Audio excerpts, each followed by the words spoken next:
Have you ever wondered how engineers ensure that complex systems, from aerospace vehicles to simple thermostats, operate smoothly without oscillating out of control? It is a delicate balance, and understanding how much room a system has before becoming unstable is crucial. The difference between gain margin and phase margin lies in the specific type of stability reserve they quantify in a feedback control system. Gain margin tells us how much the system gain can be increased before instability occurs at the phase crossover frequency, where the phase shift is negative 180 degrees.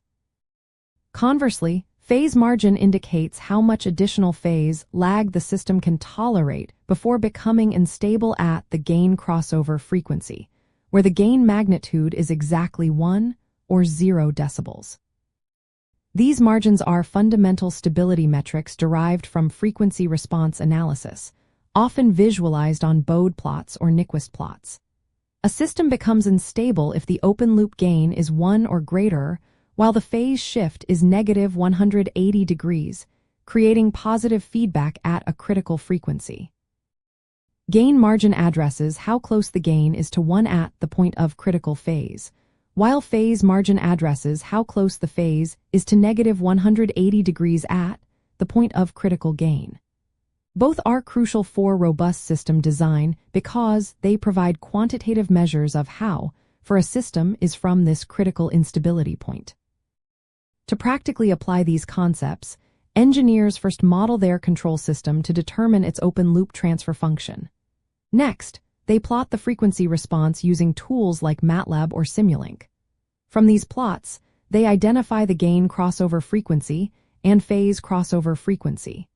The gain margin is then read by finding the gain in decibels at the phase crossover frequency and taking its absolute value.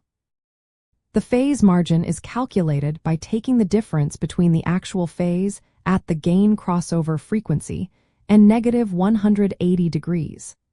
Positive values for both margins indicate a stable system, with larger values generally implying better relative stability.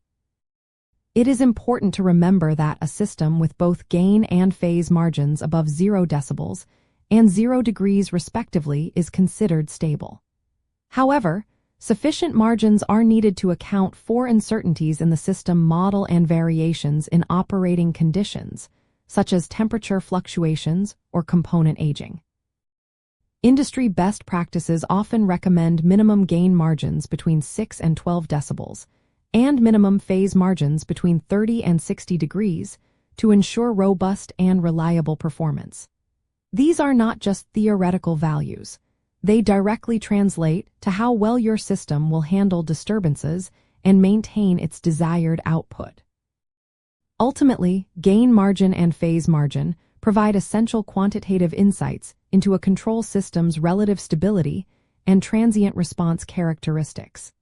They are invaluable tools that help engineers design systems that are not only stable but also perform predictably and robustly in the real world, ensuring safety and efficiency across diverse applications.